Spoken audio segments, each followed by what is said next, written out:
They say the night shift is quiet, peaceful, empty, but those of us who've worked it, we know better. When the world goes to sleep, something else wakes up. Something that doesn't like to be seen. Something that lingers in locked hallways, forgotten basements, and flickering back rooms. You might hear a door close behind you, even though you're alone. You might feel eyes on your back, even though the cameras show nothing at all. And sometimes, the call for help comes from a place that no longer exists. These stories aren't urban legends. They real accounts told by people who clocked in after midnight and almost didn't clock out. People who met something or someone that only the dark reveals. Tonight, we light the lantern and descend into 5 terrifying tales from the graveyard shift. Because the night doesn't just work, it watches.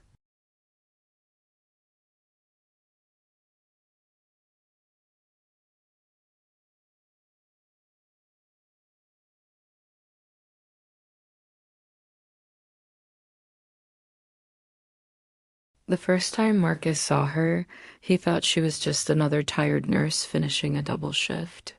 He was the overnight security guard at Ridgeview Medical Center, a place that felt like a graveyard after midnight.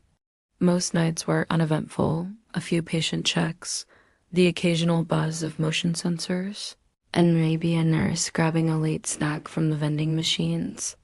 But then came her. It was always at the same time. 317 MMO.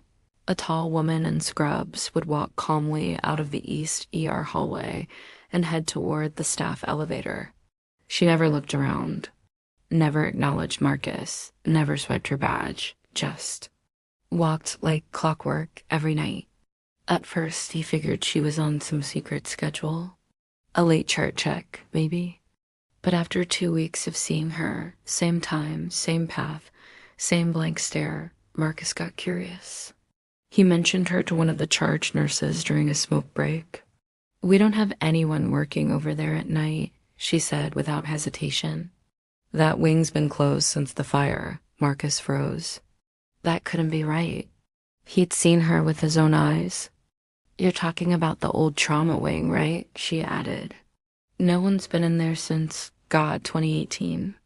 That night, Marcus made a decision. When she appeared again, he would follow her. At 3:16, he stood by the ER hallway, hand on his flashlight, heart racing. 1 minute later, she walked out, just like always. Her scrubs were a little too clean, her face pale, eyes hollow. She didn't even glance at him as she passed. Marcus followed, careful not to make a sound. She reached the elevator, the one that was supposed to be out of service. Without a sound, the doors opened. She stepped inside. And just before they closed, she turned her head toward him, just slightly, and smiled. The power flickered. Marcus ran to the security monitors. Rewound the footage. She was there, plain as day, walking through the hallway. But the elevator? On the cameras, the doors never opened. And Marcus, he was standing there, staring at nothing. They found him later that morning, sitting in the break room, white as a sheet. He never spoke about it again. But from that night on, every time the clock hits 3:17 Emma, the elevator dings. And no one's pushing the button.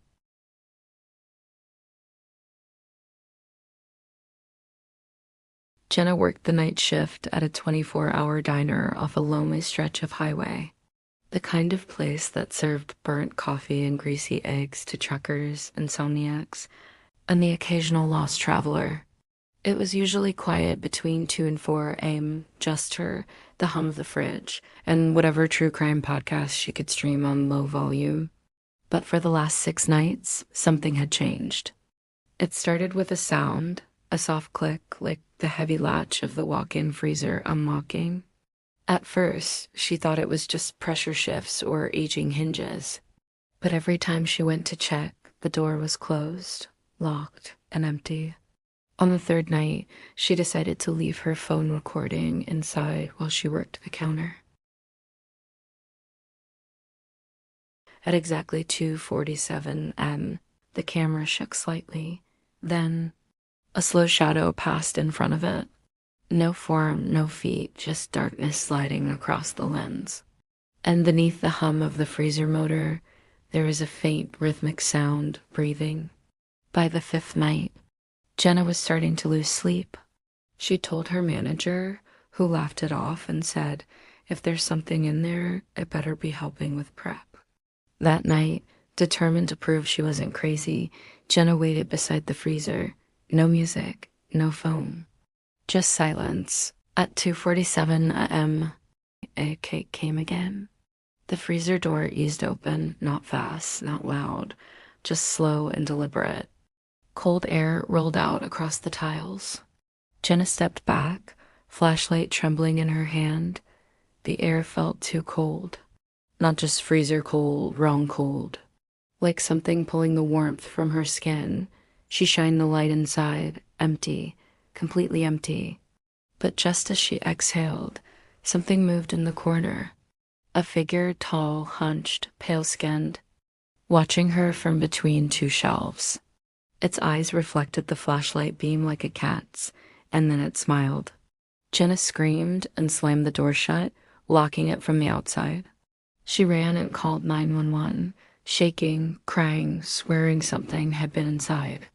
When the cops arrived 20 minutes later, the freezer was unlocked, still cold, still empty, no footprints, no signs of tampering.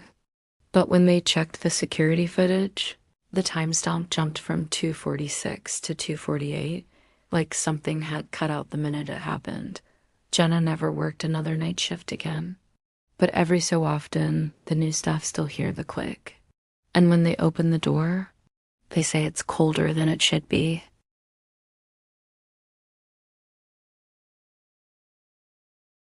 Derek worked nights at a regional supermarket chain, tucked between a shuttered strip mall and a gravel lot filled with delivery trucks. His job was simple: restock shelves, update inventory, and avoid eye contact with the weird guy in frozen foods. The night crew was small, 5 people at most, and they stuck to their own aisles, earbuds in, minds on autopilot. But Derek started to notice something strange about aisle 9. It was always perfectly stocked. Every morning, management complimented that aisle, best-looking shelf in the store. But Derek knew no one was assigned there. It had been his aisle months ago before he was moved to paper goods. No one else wanted it because it was where the lights flickered the most. It always felt colder, off. Out of curiosity, Derek checked the logs. No one had clocked restocking time for aisle 9 in over 2 weeks. But the stock counts were pristine, perfectly rotated, fully faced, boxes cut with surgical precision. So one night he asked Travis, a board assistant manager, to pull the security cam footage. At 2:12 a.m., someone entered aisle 9. They wore a store uniform, but the badge was blank. No name, no ID. They moved quickly, almost too quickly, hands flickering from shelf to shelf like a time lapse. Their head never lifted, their face just a pale blur caught in motion. And then they turned, looked directly at the camera. The feed glitched for 2 seconds. When it returned, the aisle was empty again. Derek didn't sleep that day. When he returned to work that night, he brought a mirror. He placed it at the end of aisle 9, angled just enough to see the space from a distance. He kept his distance and watched. At 2:12 a.m., the lights flickered. The air got thick, cold. He leaned out just enough to glimpse the mirror. There it was, stocking the shelves, same uniform, same blur of a face. Then slowly, it turned toward the mirror, and Derek saw it tilt its head, not at the shelves, but at him. As if it knew he was watching, the lights snapped back. The aisle was empty again. Derek asked to transfer departments the next day. They gave him produce, bright lights, open space, and no mirrors. But no one has taken aisle 9 since, and yet, somehow, the shelves are always full.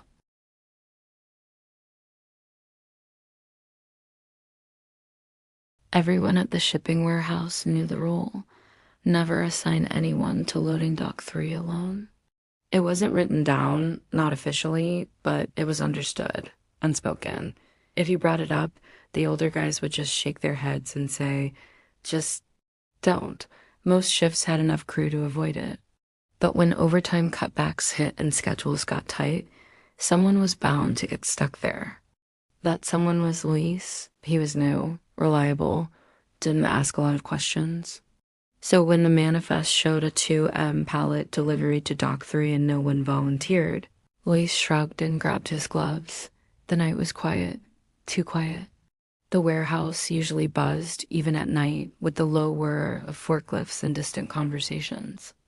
But as he wheeled the hand truck toward Dock 3, everything fell silent. No footsteps, no hum. Just stillness and the distant rattle of a metal chain somewhere overhead. The dock door groaned open. The pallet was waiting. No truck, no lights. Just the pallet sitting in the moonlight like it had been there for hours. He stepped forward, scanned it, and began to move it inside. That's when he felt it, the air behind him shift. Not a breeze, not footsteps, just movement, pressure, like someone was standing just behind him. He spun around. Nothing. He turned back. The pallet was gone. Panicked, he checked his scanner. Still logged as received, no record of it moving. And yet, the space was empty. Clean. Then the lights flickered. The security camera above the dock let out a faint electrical pop, and the sound of footsteps echoed, wet, uneven, dragging. Luis backed away slowly. As he turned the corner, something slammed against the dock door from the inside. Not once, not twice, but over and over, as if trying to break out. The noise stopped when he reached the break room. He locked the door, called the supervisor, and refused to go back out. In the morning, the cameras were checked, but the entire Dock 3 feed, corrupted. Nothing but static between 1:58 and 2:21 m.in. When they found Luce's hand truck, it was wedged behind the locked dock door. The metal frame bent like something had crushed it with inhuman force. On the handle, there was a handprint burned into the rubber. 5 fingers, too long, too wide, and not quite human. Luis quit the next day. They never filled his position, and Dock 3, still sealed, still waiting.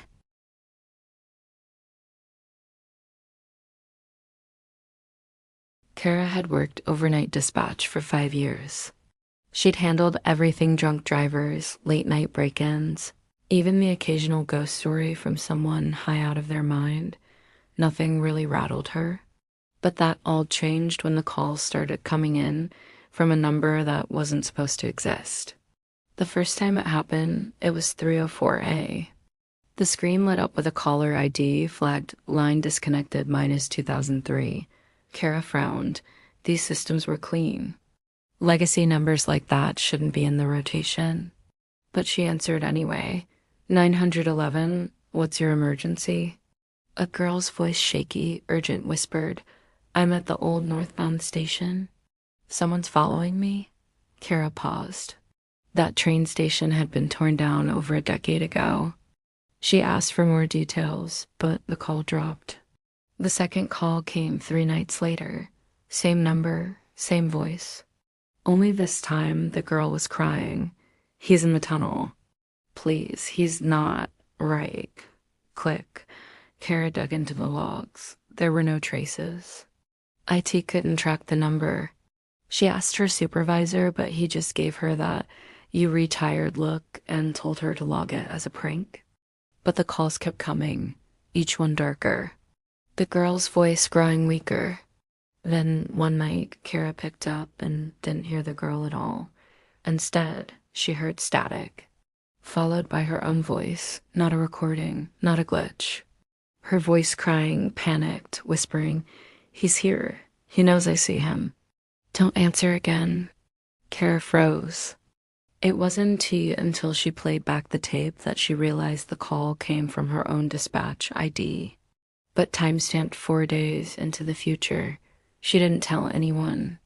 She called out the next night, then the next.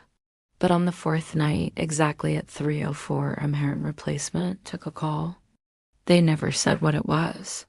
But after they hung up, they went pale and walked out, left their headset behind. Never came back. No one talks about Kara anymore. But the old-timers say if you're working dispatch on a quiet night and the wine flickers just once, let it ring.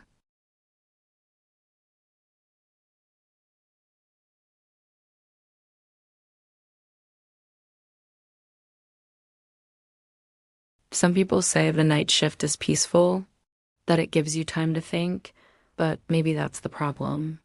Because when the world is quiet, something else listens, watches, waits, and if you've ever worked alone after midnight, you already know the truth. The shadows aren't always empty. The silence isn't always safe, and sometimes you don't leave work the same way you came in. If this episode kept you looking over your shoulder, like the video, drop a comment sharing your favorite story, and subscribe to the channel. Glow of the Dead for more true horror stories every week, because not all lights guide you home.